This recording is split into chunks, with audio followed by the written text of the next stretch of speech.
और अपने 30 घंटे से ज्यादा बनारस दौरे में पीएम मोदी ने हिंदुत्व, सांस्कृतिक राष्ट्रवाद और विकासवाद को एक सूत्र में पिरोने की कोशिश की, जिससे नाम मिला काशी मॉडल।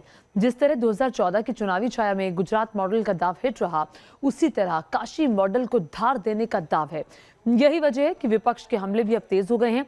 यूपी से बंगाल तक विपक्ष के हमलों के केंद्र में मोदी रहे। इन सब के बीच बात औरंगजेब तक पहुंच गई।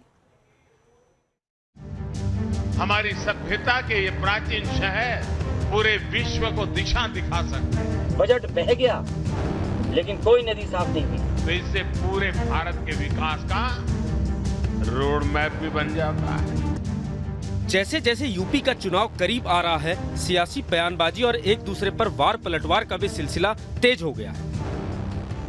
भारतीय जनता पार्टी प्रधानमंत्री मोदी और सीएम योगी के नेतृत्व में किए गए विकास कार्यों के सहारे जनता के बीच जगह बनाने की कोशिश में है, तो वहीं विकास के साथ साथ आस्था और राष्ट्रवाद के जरिए जीत पक्की करने की भी कोशिश कर रही है। इन सब के जरिए विपक्ष के तेवर को फीका करने की कोशिश की जा रही है। पीएम मोदी ने काशी दौरे के दौरान न केवल देशवासियों को काशी विश्वनाथ कॉरिडोर सौंपा, बल्कि देर रात सड़क पर उतरकर संदेश दिया कि काशी का विकास उनके लिए कितना मायने रखता है।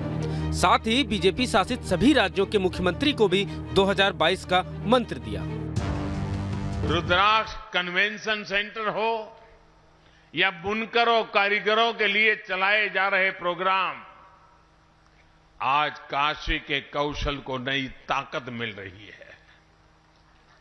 स्वास्थ्य के क्षेत्र में भी आधुनिक सुविधाओं और इंफ्रास्ट्रक्चर के कारण बनारस एक बड़े मेडिकल हब के रूप में उभर रहा है। तो वहीं दूसरी तरफ अखिलेश भी खुलकर मैदान में है, लेकिन अखिलेश यादव ने बनारस में पीएम मोदी के आने पर जो टिप्पणी की, उस पर सवाल उठ रहे हैं। बीजेपी भी अखिलेश की इस टिप्पणी पर जमकर पलटवार कर रही है। बहुत अच्छी बात है। 1 महीना नहीं, 2 महीना, 3 महीना वहीं रहें, अच्छी बात है। वो जगह रहने वाली है, आखिरी समय पर वहीं रह जाता है बनारस। और ये औरंगजेब की आत्मा बुलवा रही है इनमें प्रवेश करके, क्योंकि वो औरंगजेब ही था जिसने अपने पिता और परिवार को हाशिए पे डाल दिया था सत्ता के लिए। कमोबेश यही अखिलेश जी ने किया है।